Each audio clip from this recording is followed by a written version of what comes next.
So I do remember last week I did say I would make very brief context weekly update videos early morning on Thursday, in which it would follow into a more detailed weekly update video later on in a Thursday evening upload like I'm doing right now. However, my information was never there until late afternoon, so I'm very sorry about that. I tried even reaching out to some sources, but no one responded back, so I'm very sorry about that.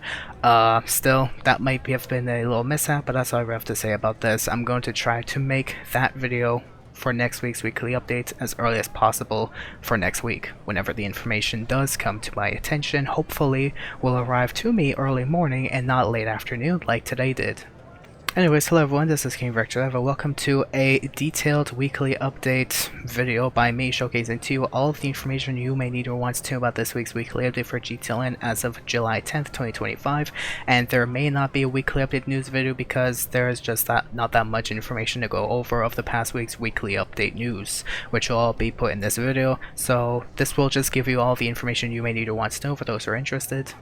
And if you did enjoy this video and wish to stay tuned for more content like this every Thursday evening, do leave a like and subscribe. You can go the extra mile to your friends, or leave a comment what you liked or disliked about the information you've received. And now without further ado, let's get into it.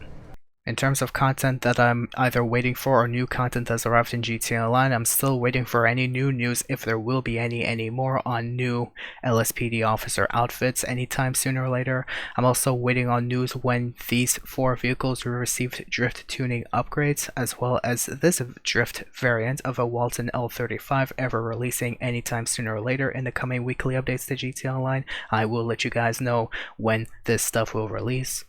And surprisingly has just come to my attention this week, by the way, just before I even started this video. I've never known about Quickie Farm location, that's just south of the most common LS Customs place in downtown, but I feel like this is a new location as of this week. I'm not sure if it was there last week, but in case it wasn't there, or if it was, well, I just want to make it official. The Quickie Farm location is officially stated in GTLN's map, where you can find a location right there next to Luxury Auto Showroom under LS Customs, etc, right in the middle of downtown for whoever's interested. And if you pass by this location, you will get the following text. So in terms of new vehicles, all of these vehicles released as of June 26. We have these 2 vehicles from Legendary Motorsport, these 3 vehicles from the Sasa website, and this 1 vehicle from Warstock website, in which here is the way to unlock its trade price for this vehicle. For this week's rewards, we just have double stuff, but it looks variated. I'm okay with that, if that's even a word. So what we have starting off, we have Smoke on the Water money laundering missions, paying out double rewards to all non-GTA Plus members, quadruple to those who are, for those who wants to do money laundering missions specifically for Smoke on the Water business. We also have double production speeds on not only your goods for your weed farms or weed businesses, for your motorcycle club I guess, but there's also double production for weed produce in your nightclub as well. It's quite interesting since it's just a week after Independence Day week and it's not April, so you know, maybe they could have saved it for like April, but still, I'm not saying anything. The more weed I can sell, the better I get, maybe. I don't know. There's also double money NRP on Lamar contact missions, following the following missions that you could do for double money NRP: Ballas to the Wall, Caught Napping, Community Outreach, Desperate Times Call For, Funeral Party, Going Down the Great Ocean Highway, It's a G Thing, Lost MCRIP, No Smoking, Peace Offerings, Point and Shoot, San Andreas Soul, Slow and Low, and Ticket to Elysium. There's also double money NRP on short trips for those who are interested in doing those this week. And there's also double money NRP on the featured series of the following adversary modes. We have double money NRP on Hunting Pack Get Lamar 1 and 2, Hunting Pack Remix 3 and 4, Hunting Pack 4 and 7, and Running Back 1 and 3. And in case I may have mistaken it, Hunting Pack 4 and 7. In case I don't know, anyways, my mind is, anyways.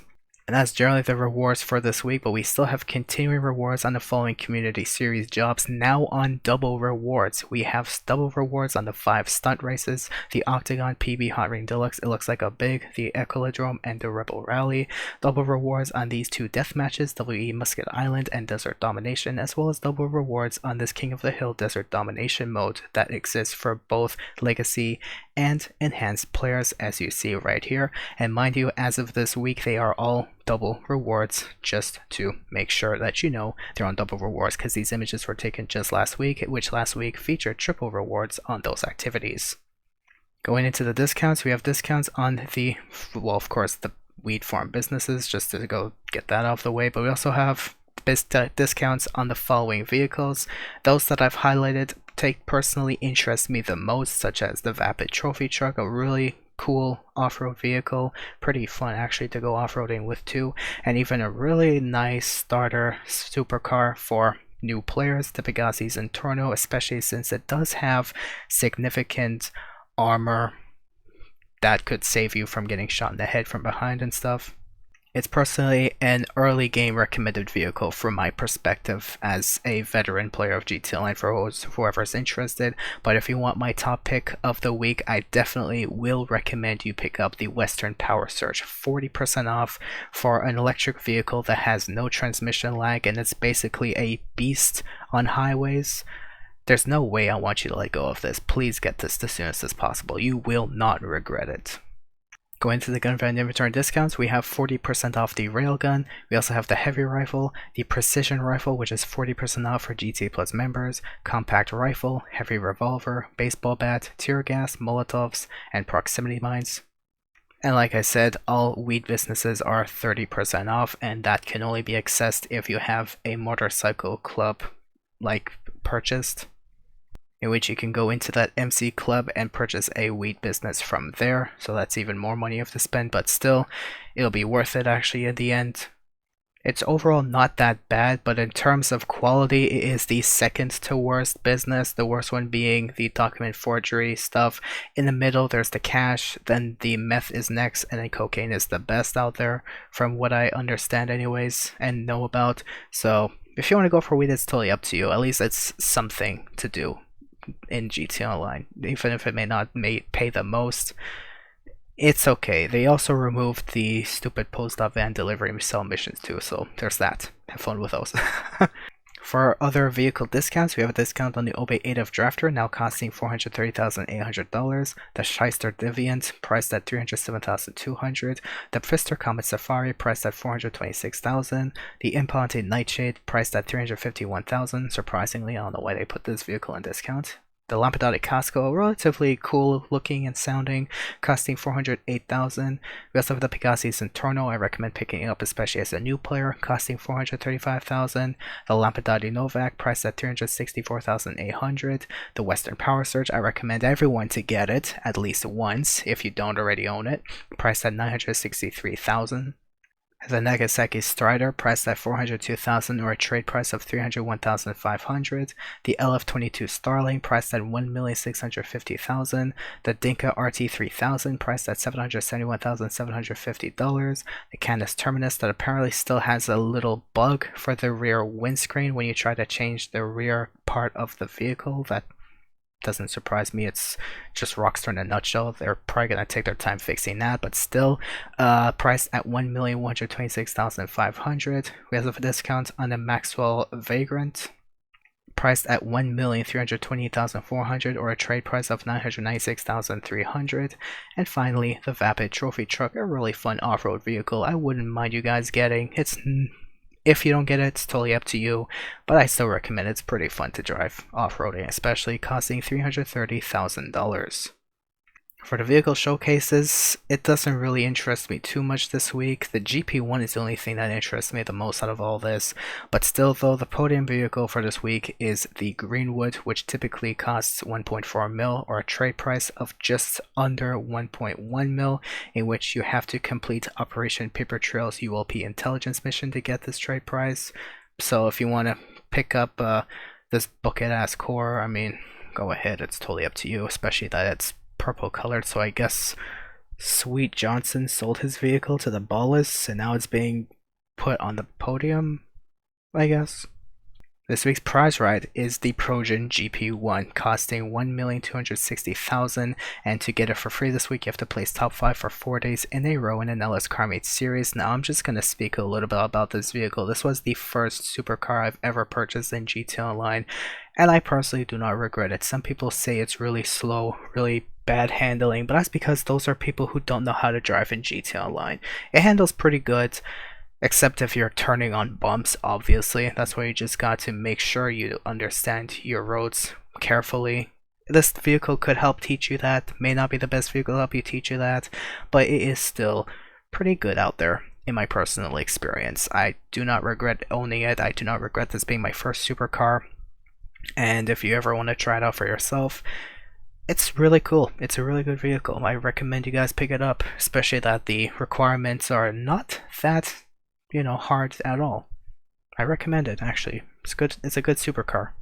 Going into the test tracks, we have the Coil Brawler, a removed website vehicle priced at $715,000, the BF Bifta, a removed website vehicle priced at $75,000, and the Canis Kalahari, a removed website vehicle costing $40,000. These prices are taken straight from the game by me to showcase to you guys. For the premium test ride for new gen players, you have the Karin S95. Here is an image of this vehicle in question. Going into the luxury auto showroom, we have the overflight Suzume priced at $3,095,020 and the NS Hardy priced at $1,407,500. I guess you could do taxi missions with this vehicle with this specific livery on hand if you're interested, so good luck with that if you want. And finally, going into Simeon's showroom, we have 5 removed website vehicles, and all these prices are taken straight from the game by me to showcase to you guys. Just to get that out of the way, we have the Dubaki Rapid GT Classic priced at $910,650, the Volker Warner priced at $120,000, the Dubaki Masakro priced at $275,000, the Dubaki Rapid GT priced at $140,000, and the Nagasaki Hot Rod Blazer priced at $69,000. And finally, going into the weekly challenges, where this week's FIB priority file is the Project Breakaway file. For those who are interested, the weekly challenge is to complete 3 smoke on the water jobs. Whichever ones you wish is totally up to you. It will pay you $100,000 after the end of completing any 3 jobs. For this week's weekly robbery target vehicles from the Salvage Yard property, we have the Ocelot Virtue with the podium robbery, the Overflot Tyrant to the Gangbagger robbery, and the Maibatu Penumbra FF through the Duggan robbery. None of which could be claimed, and this officially makes the first week since the last claimable vehicles, which was just last week, where there was 2 vehicles that you could claim for free with their unique livery and license plates, from what I've remembered anyways. But still, here's to hoping Rockstar does not take another 15 weeks to give us another vehicle that we could claim somewhere. Let's hope it's sooner, maybe in like the next 3-4 weeks, Rockstar. Like, keep up the process, please. If you care about your community so much, Rockstar, ? For the premium race, we have Congestion Charge, a superclass race of up to 8 players. For the time trial, we have Tongva Valley. I don't think I'm going to be able to beat my personal best this week, but I'll try anyways with the Power Surge. And for new gen players, your time trial is in Terminal. And that is generally all of the new weekly update stuff that I have to showcase to you guys for this week in GTA Online. But of course, as of this part, before I end the video, I'm just going to go over some news topics, where this is the start of Rockstar's Newswire, and here is some tips and guidelines on how to start off your Money Fronts DLC criminal career in GTA Online. There was also a new GTA 5 patch that was live on PC on July 8th that included a fix where if you're a PC player, you may enjoy the weapon wheel that was fixed, which, long story short, they made it a little delay to try and patch people who were rapid firing through the weapon wheel doing a little glitch, but of course it completely backfired, so Rockstar finally fixed it like not too long ago. It's been out for a while, but at least Rockstar fixed it. It only took them a couple weeks. Obviously, it wasn't a money glitch, so it took as long as it did, but at least they fixed it sooner than later. Rockstar has finally released some patch notes for July 8th, 2025, and this is all the latest patch notes of any patches that they've done recently. I've already gone over the July 1st patch like last week, so I'm gonna go over the July 8th very quickly and generally, where they fixed an issue that resulted in weapons not switching as quickly via the weapon wheel when using mouse and keyboards, fixed an issue that resulted in GT Plus members being unable to claim free vehicles for the PC Enhanced only, and general fixes for stability and security. That's why my game started running rough this week, unfortunately. Thanks for breaking my game more, Rockstar. They also fixed an issue that resulted in a Brickade 6x6 not being stored in a freak shop after completing all first dose missions, and they patched the Garment Factory off their radar glitch. And that's generally it that we have for the past week's Rockstar related news topics. So I hope you guys did enjoy this video. Hope you guys did enjoy this news. Hope you guys did find it as informative as best as I try to showcase it to you. And if you did enjoy and you wish to stay tuned for more content like this every Thursday evening, do leave a like and subscribe, or you can go the extra mile and share this with your friends, or leave a comment on what you liked or disliked about the information you've received. I've done this all in one breath. Let me take a breather. And thank you guys for watching. Have yourselves a great week.